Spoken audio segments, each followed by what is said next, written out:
Il est écrit une phrase tout à fait bizarroïde.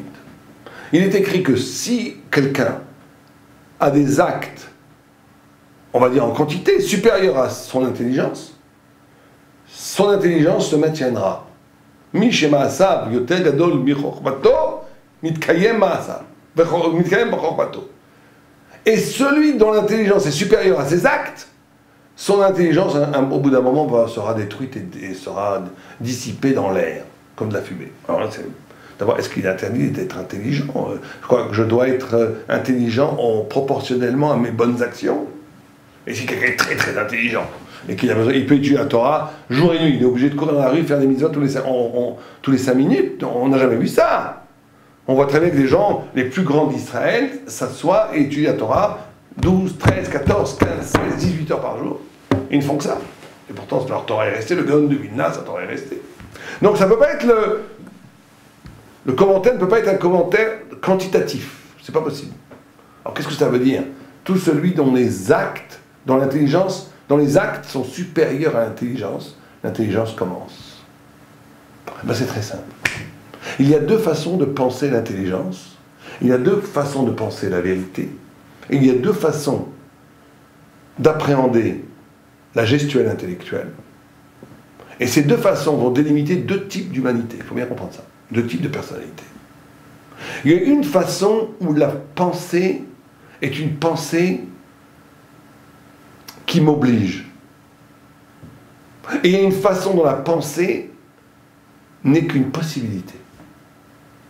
Où l'intelligence ne fait que fabriquer des possibilités intellectuelles, sans m'obliger. Cette intelligence-là, au bout d'un moment, tourne sur elle-même et meurt. Alors qu'une intelligence qui m'oblige est une intelligence qui va devenir énorme. Alors vous allez me dire, qu'est-ce que ça veut dire une intelligence qui oblige, une intelligence qui n'oblige pas? Qu'est-ce que ça veut dire une intelligence qui oblige, et qu'est-ce que ça veut dire une intelligence qui n'est qu'une possibilité? Et pourquoi l'intelligence qui oblige génère une intelligence formidable, et une intelligence qui n'oblige pas génère une pauvre intelligence qui devient à la fin une bêtise? C'est ça la vérité. C'est ça la vérité la plus fondamentale. Alors je vous dis, c'est très simple. C'est très simple.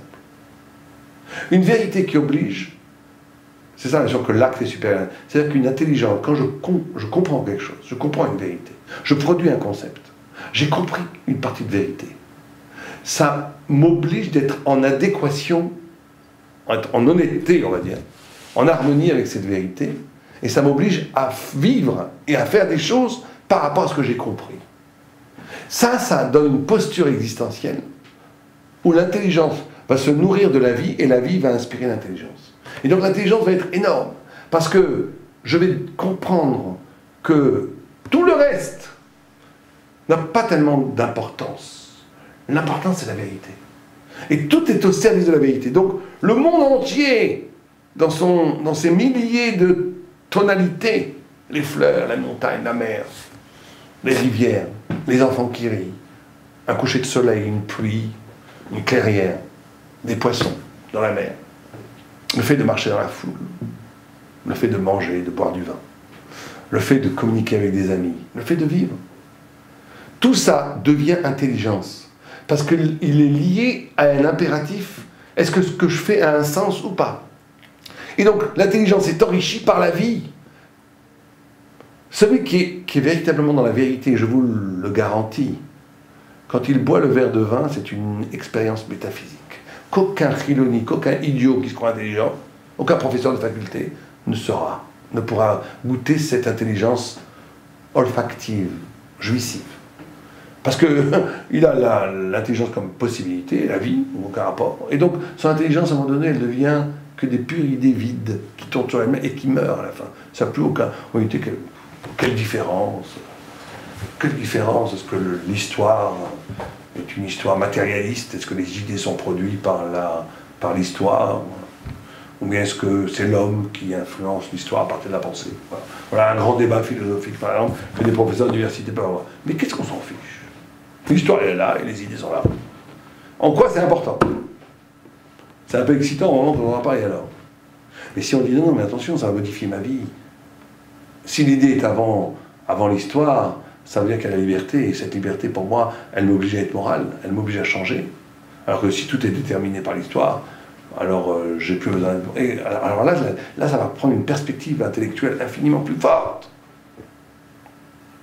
C'est ça la notion que si ces actes sont plus grands que l'intelligence continue. C'est-à-dire qu'à la fin, les actes qui sont générés par l'intelligence sont plus grands. Je suis toujours responsable de l'écho éthique, actif, praxique, de ce que mes concepts génèrent.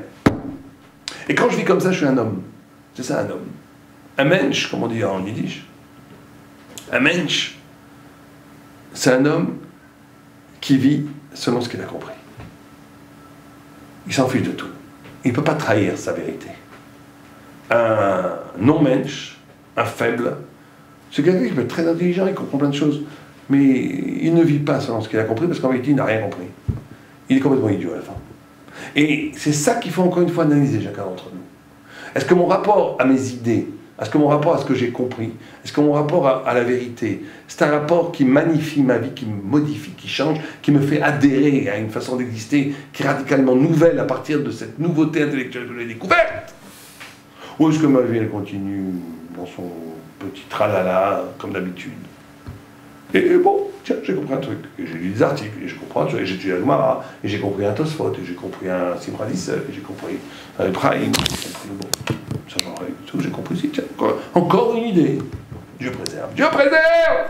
Vaut mieux aller jouer au foot qu'étudier la Torah comme ça, ou il vaut mieux aller faire du sport que de penser de cette façon-là. Et c'est le grand problème de la génération aujourd'hui. Le grand problème de la génération, c'est qu'il y a 30 ans, 40 ans, 20 ans même, quand les gens comprenaient quelque chose, ils modifiaient leur vie. Aujourd'hui, les gens ils comprennent tout. Ils entendent tout sur Internet, ils entendent tous les cours. Ils ne bougent pas, ils restent toujours aussi idiots. Et ça, c'est l'effondrement de la hauteur humaine.